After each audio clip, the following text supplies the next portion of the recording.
So at the start of the movie, we see an astronaut called John. He just came out of his hibernation pod, and after getting fresh, he came to the control room of his spaceship, from where he met his two co-pilots. These three were busy with the maintenance work of their spaceship, and they had to go to the planet, Saturn's moon. Their mission was to reach there and collect natural resources from there, which could be brought back to the world and used. Their journey was going to last for about 9 years. In such a long journey, most of the people used to spend their time sleeping. After 3 months, people used to come out of their hibernation pods, check the maintenance of their spaceship, and report it to Earth. After doing this, these people used to sleep again for 90 days. To get such a long sleep of hibernation, they had to use drugs. After doing all the work here, we see that John is confused. When he asks Nash, he says that he can't remember his girlfriend's full name, and he can't remember his girlfriend's voice. Nash says, "It's okay. The drugs we take for hibernation have a side effect because of which we can forget a lot of things, but don't worry, you'll remember it." Anyway, after checking all the systems of his spaceship, John reports to Earth that everything is fine here. These people are on the Slingshot. That is, the path is on the path on which they will reach Saturn's moon. After giving his report, these people had to sleep again.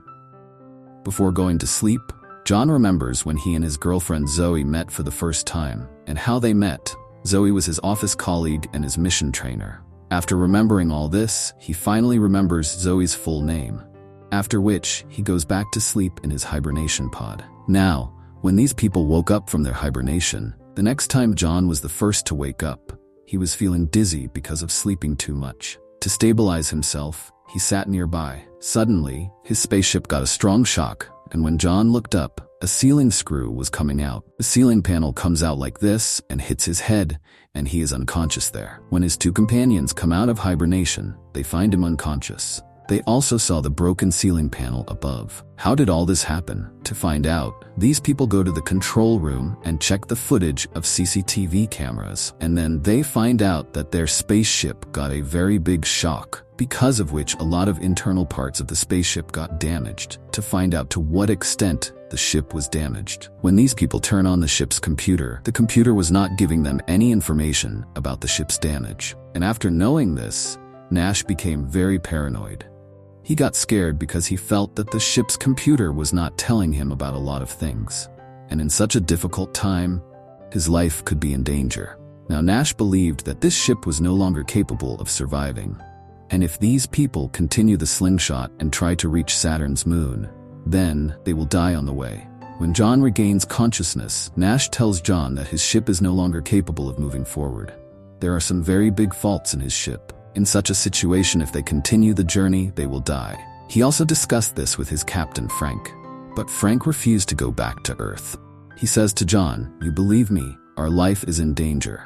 We have only one way. That is that we will get up 12 hours before the next hibernation from the captain and reprogram the ship and slingshot it towards Earth." John agrees to what Nash says, but only on the condition that he himself will check everything first. And if, as he says, there is really something wrong with this ship, then only he will help Nash. Now, according to the plan, the next time these people get up 12 hours earlier, Nash's condition was very bad at this time. He was very panicked because he felt that the ship's system was not working anymore, and these people would die soon.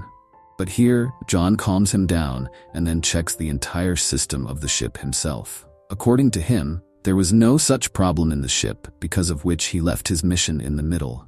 Now these two were just talking, that suddenly Captain Frank also came behind them, seeing whom these two got scared, because they still had a lot of time to wake up. Captain Frank then tells them that last time, when these people were sitting in the kitchen and talking, Captain Frank had heard all their talks, and like them, they also set the time to leave their hibernation pod 12 hours earlier. Now Frank tells John that there is no such problem in the ship, because of which they had to abort this mission.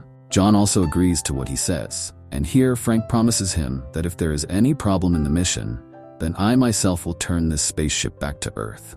As soon as these people were talking, we see on the other side that Nash's condition has worsened. He's panicking because he feels that if these people continue their mission, then they will die soon. They should go back to Earth immediately. Frank comes and forcibly controls his condition, And now after a while we see that John's condition was also getting worse. He was also hallucinating as if his girlfriend was sleeping in the spaceship with him, although he knew that this was not true. Now Wes squeezes under the ceiling panel, because of which he was already unconscious. The ceiling panel was attached. Thinking about Nash's words, she opens the ceiling panel and goes to check whether there was any damage or not. When he went inside, he saw that a lot of stars were sparking. Before he could do anything because of the spark, there is a huge damage and the spaceship breaks from the outside. The inner gravity was not working here. The pressure coming from the outside was pulling John towards itself. But John was holding some parts of the spaceship and was trying to keep himself inside the spaceship. But soon he failed to save himself and suddenly fell into space outside the spaceship. As soon as he fell outside, John actually regains consciousness, and we know that all this was just John's hallucinations. These people now want to go back to their hibernation pod. When they woke up the next morning, they found out that their mission's peak time had come. They had to change their slingshot. They had to change the orbit in which they were traveling. Nash was not in everyone's favor because he was feeling that there was something wrong with his spaceship. But Captain Frank and John were not in favor of leaving this mission in the middle. That's why they do all the calculations alone and then change the slingshot. There is a huge shock in their spaceship, and a lot of alarms start ringing in the spaceship. The system of the spaceship was giving signals to overload, but Captain Frank did not stop this mission and pressed the button to keep it continued. Nash thought that they would die now, but the next moment they found out that they had safely changed their slingshot.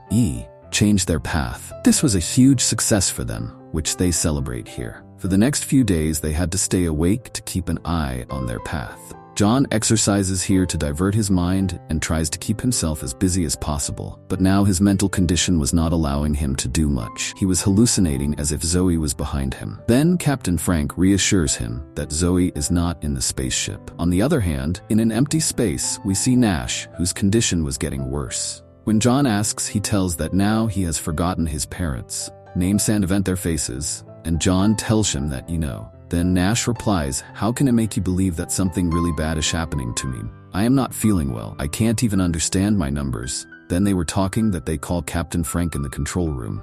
There was something wrong in their calculations which could have changed their slingshot.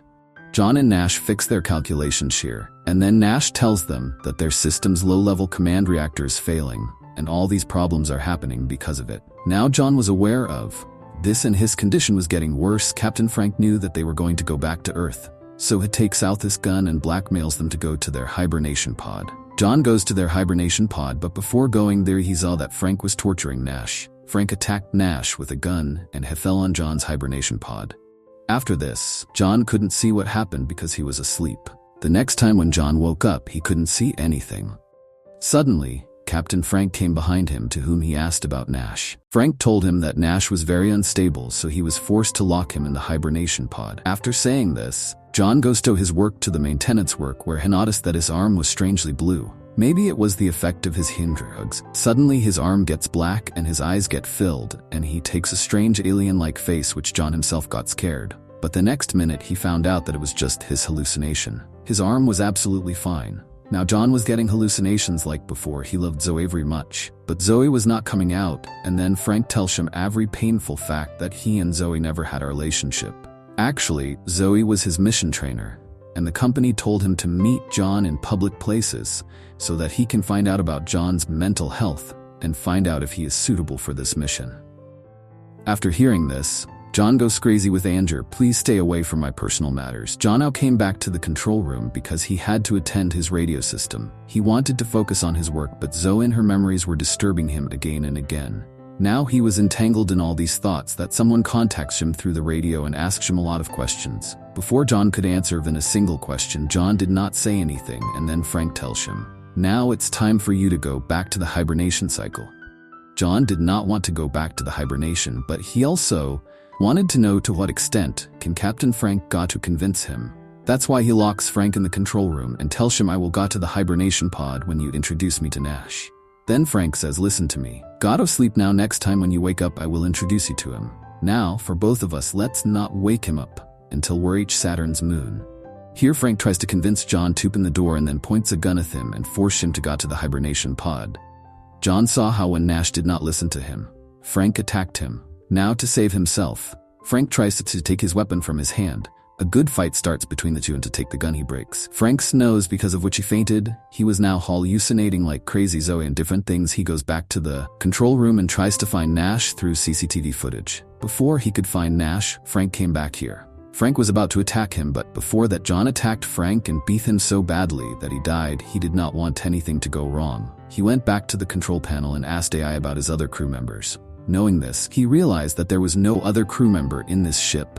There is only one crew member, and that is John. When John asks his full name, he finds out that his full name was John Frank Nash. The two characters that we have seen so far were hallucinations. As soon as John finds out that he was hallucinating and that he is alone in this ship, he breaks down. He contacted AI because he did not understand what was happening to him. On the other hand, Zoe answers actually, there was a problem in his system due to which John was given a higher dose of hibernation drugs, and because of that he was hallucinating. After knowing all this, he tells Zoe that doesn't want to continue this mission anymore. He wants to come back to Earth, and then he finds out that he was not in any spaceship. To train him for space travel, he was kept in a facility which was like a spaceship. This special compartment of this facility, which was made like a spaceship, was made about 1,000 feet inside the ground so that all the effects of hibernation drugs and hibernation could be clearly seen. John was very confused about all this. He tells Zoe that he is able to see Jupiter in space.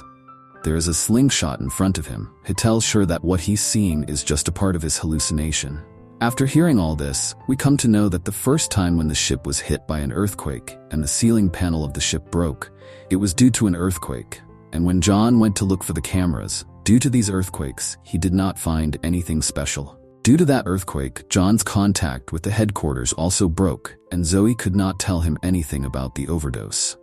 Zoe tells him that he can easily come out of this facility. The door to the airlock will bring you out of this facility. According to Zoe, as soon as he opens the door and starts going out, another man, Frank, comes in front of him. Frank forbade him to go out, warned him not to go out. But John thought that he was still hallucinating, so he came out. There was a broken place outside. There was a mechanical system around it, and the radio was telling him to believe in him and that he will be taken out of the facility. Before he could move forward, a monkey comes in front of him, and at this time he realizes that what he just heard and saw was his hallucination.